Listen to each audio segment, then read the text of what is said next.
तस्नीम हैदर शाह साहब, आपको हम नून लीग लंदन का तर्जुमान कहें या साबिक तर्जुमान कहें? जी, मैं अभी भी तर्जुमान हूं। उन्होंने बोला था, उनके एक आदमी ने, कि आपको नोटिफिकेशन मिल जाएगा। तो मैंने बोला कि जब आप नोटिफिकेशन मुझे भेजेंगे तो मैं मरियम नवाज और नवाज शरीफ की पिक्चर ट्विटर से पीछे से हटा दूंगा। जब तक आप मुझे नोटिफिकेशन इशू नहीं करते कि हम आपको मजीद इस ओहदे पर बरकरार नहीं रखते, तो मैं उतनी देर तक आपका वैलिड तर्जुमान हूँ मैं, और इसी तरह आपकी तर्जमानी हर चैनल पर करता रहूंगा, जैसे कि राजा रियाज करता है। अच्छा, तो आपकी कितने अरसे से वाबस्तगी है पाकिस्तान मुस्लिम लीग नवाज से?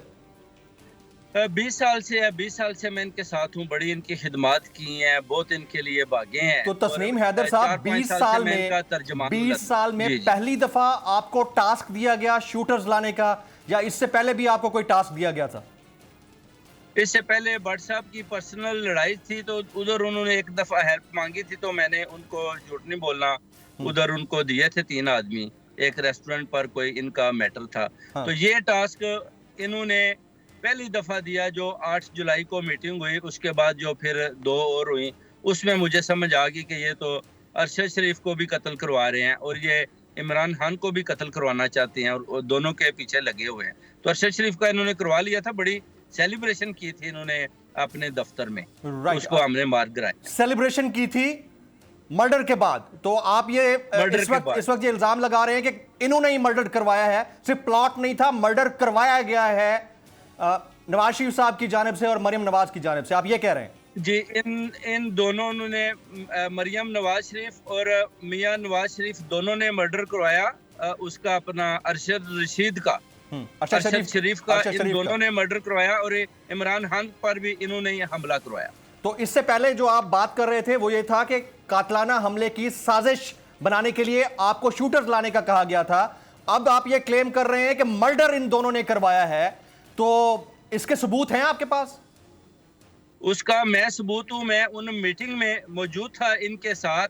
हाँ। मैं सबसे बड़ा सबूत हूँ, जो बरतानिया की पुलिस मानती है कि ये एक वैलिड सबूत है। मैंने सार्जेंट को जब सारी स्टेटमेंट दी, मैंने उसको बोला कि इसका सबूत मैं हूँ, ये वैलिड है। वो कहता है यही तो सबूत इधर चलता है, जिसने देखा है, जो मीटिंग में था, ये सबसे बड़ा सबूत है। हमने इनको चार्ज करना है, इंशाल्लाह पकड़ के फिर कोर्ट फैसला करेगी कि कौन सच्चा है कौन झूठा है। आप अपने मौक़िफ़ पर खड़े रहें, हम आपके साथ हैं। अगर आपको ये वीडियो पसंद आई हो तो सब्सक्राइब कीजिए और बेल आइकन जरूर हिट कीजिएगा।